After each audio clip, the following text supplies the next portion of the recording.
پاکستان کی سیاست میں کچھ نام ایسے ہیں جنہیں آپ نظر انداز کر ہی نہیں سکتے، اور ان میں سے ایک نام ہے آصف علی زرداری کا۔ سوچئے، ایک ایسا شخص جس نے قید کی تنہائیاں بھی دیکھیں اور ایوان صدر کی بلندیاں بھی۔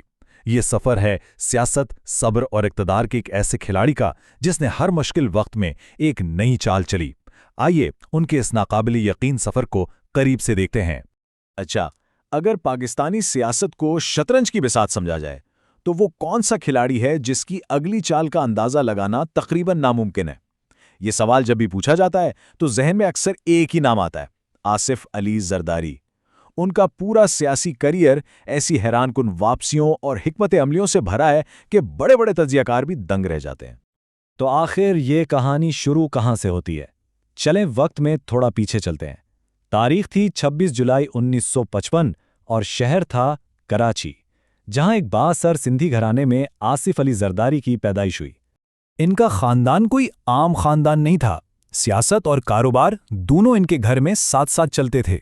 ان کے والد حاکم علی زرداری اس وقت کی ایک جانی مانی شخصیت تھے، تو سمجھیں کہ سیاست کا سبق تو انہیں شروع سے ہی ملنا شروع ہو گیا تھا، اور اسی ماحول نے ان کے مستقبل کی بنیاد رکھی۔ لیکن ان کی زندگی میں اصل طوفان اور تبدیلی تب آئی جب ایک رشتے نے انہیں سیدھا اقتدار کے مرکز میں لا کھڑا کیا، اور وہ رشتہ تھا ان کی شادی کا۔ سال تھا 1987۔ ان کی شادی ہوئی پاکستان کی پہلی خاتون وزیر اعظم بے نظیر بھٹو سے۔ یہ صرف دو لوگوں کی شادی نہیں تھی، یہ سیاست میں ایک بہت بڑی شراکت داری کا آغاز تھا، جس نے آصف علی زرداری کو پاکستان پیپلز پارٹی کی قیادت میں ایک اہم مقام دلا دیا۔ لیکن کہتے ہیں نا، جہاں اقتدار کی روشنی ہوتی ہے وہیں الزامات کے سائے بھی گہرے ہو جاتے ہیں، اور یہیں سے ان کی زندگی کے اس دور کا آغاز ہوا جس کی چھاپ آج بھی ان کی شخصیت پر نظر آتی ہے۔ 90 کی دہائی، یہ عشرہ ان کے لیے بہت مشکل ثابت ہوا۔ ان پر کرپشن کے ان گنت الزامات لگے۔ اسی دور میں انہیں مسٹر 10% جیسا لقب بھی ملا، اور اپنی زندگی کے کئی سال جیل کی سلاخوں کے پیچھے گزارنے پڑے۔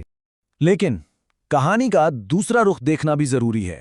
آصف زرداری نے ہمیشہ یہی کہا کہ یہ سب الزامات سیاسی انتقام ہیں، اور حقیقت یہ ہے، ریکارڈ یہ کہتا ہے کہ اتنے سنگین الزامات کے باوجود کوئی بھی الزام کسی عدالت میں ان پر ثابت نہیں ہو سکا۔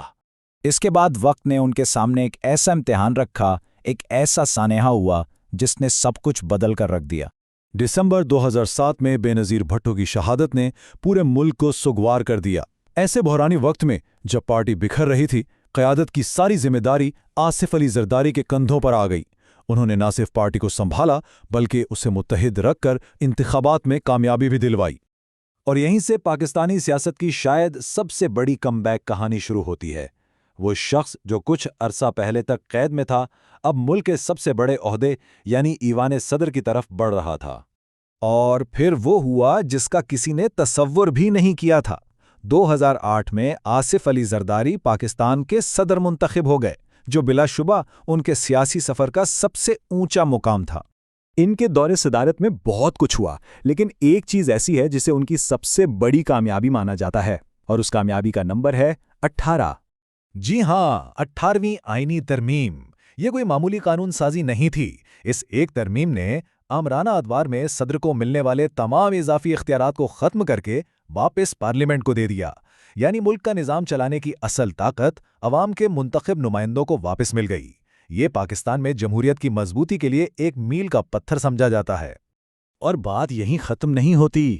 وہ پاکستان کی تاریخ کے پہلے جمہوری صدر بھی بنے جنہوں نے اپنی 5 سالہ مدت مکمل کی۔ ایک ایسے ملک میں جہاں حکومتوں کا اپنی مدت پوری کرنا ایک خواب سمجھا جاتا ہو، یہ جمہوری استحکام کی طرف ایک بہت بڑا قدم تھا۔ تو یہ تو تھی ماضی کی بات۔ اب سوال یہ ہے کہ آج کے دور میں آصف علی زرداری کہاں کھڑے ہیں؟ کیا ان کا اثر و رسوخ اب بھی ویسا ہی ہے؟ بالکل، آج وہ پاکستان پیپلز پارٹی کے شریک چیئرمین ہیں۔ وہ اپنے بیٹے بلاول بھٹو زرداری کے ساتھ مل کر پارٹی کی رہنمائی کر رہے ہیں، اور بھٹو خاندان کی سیاسی میراث کو اگلی نسل تک پہنچانے میں اہم کردار ادا کر رہے ہیں۔ تو آخر میں سوال یہ اٹھتا ہے کہ تاریخ آصف علی زرداری کو کس نام سے یاد رکھے گی؟ کیا انہیں مفاہمت کا بادشاہ کہا جائے گا جس نے ہر بحران سے نکلنے کا کوئی نہ کوئی راستہ نکال ہی لیا، یا پھر انہیں جمہوریت کا چیمپئن مانا جائے گا جس نے صدر کے اختیارات پارلیمنٹ کو واپس کیے؟ شاید ان کی اصل میراث ان دونوں کے درمیان ہی کہیں ہے، ایک ایسا سیاستدان جو طوفانوں میں بھی اپنی کشتی چلانے کا ہنر جانتا ہے، اور ایک ایسا نام جسے آپ پسند کریں یا نہ کریں لیکن نظر انداز ہرگز نہیں کر سکتے۔